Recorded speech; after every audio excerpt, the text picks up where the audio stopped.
ভাই কই যাচ্ছেন? এ ভাই দাঁড়ান দাঁড়ান দাঁড়ান। জি জি জি দাঁড়ান দাঁড়ান দাঁড়ান। তেল চুরি করার ভিডিও ধারণ করে সাংবাদিককে দেখিয়ে গাড়ি রেখেই ভোট দৌড় দিল চালক। শুধু তাই নয়, চোরাই তেল কেনার ভিডিও করায় সাংবাদিকের উপর ইট ও লাঠি সোঁটা নিয়ে ধাওয়া দেয় চোর চক্র। এরপর জাতীয় জরুরি সেবা 999-এ কল করা হলে ঘটনাস্থলে আসে পুলিশ। প্রশাসনের উপস্থিতি আজ করতে পেরেই পালিয়ে যায় চোর চক্র। পরে ঘটনাস্থল থেকে তেল কেনাবেচার সামগ্রী ও 10 লিটার চোরাই তেল জব্দ করে পুলিশ। রাজধানীর আগারগাঁওয়ে প্রকাশ্যে চলছে এভাবেই চোরাই তেল কেনাবেচা।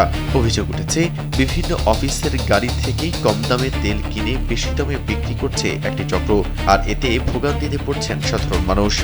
ওই তেল এরা বেচে কিনে, ওই গাড়ি থেকে কিনে আবার বেচে। গাড়ি আইসে মনে করেন সময়তে দেখি 1টা 2টা 3টা গাড়ি, হঠাৎ ওই যে মনে করেন 200 টাকার দরকার, 1 লিটার তেল বেচে গেল গা, 2 লিটার তেল বেচে গেল গা, এইসব আসে। মধ্যপ্রাচ্যে চলমান যুদ্ধের কারণে বিশ্বের অন্যান্য দেশের মতো বাংলাদেশেও বেড়েছে জ্বালানি তেলের চাহিদা। কিন্তু এই চাহিদাকে পুঁজি করেই রাজধানীতে গড়ে উঠেছে অবৈধ তেল বাণিজ্য।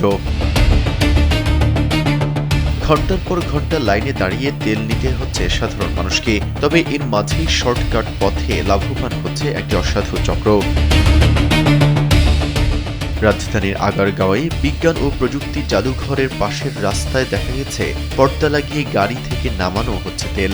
অভিযোগ, বিভিন্ন গাড়ির চালকরা বাজার মূল্যের চেয়ে লিটারে 8 থেকে 10 টাকা কমে তেল বিক্রি করছেন এই কারবারিদের কাছে। আর সেই তেলই আবার সাধারণ গাড়ি ও মোটরসাইকেল চালকদের কাছে লিটারে 20 থেকে 25 টাকা বেশি দামে বিক্রি করা হচ্ছে। খোলাখুলিভাবে এমন অবৈধ তেল বাণিজ্য চললেও সংশ্লিষ্ট কর্তৃপক্ষের নজরদারি নিয়ে উঠেছে প্রশ্ন। দ্রুত ব্যবস্থা নেওয়ার দাবি সাধারণ মানুষের।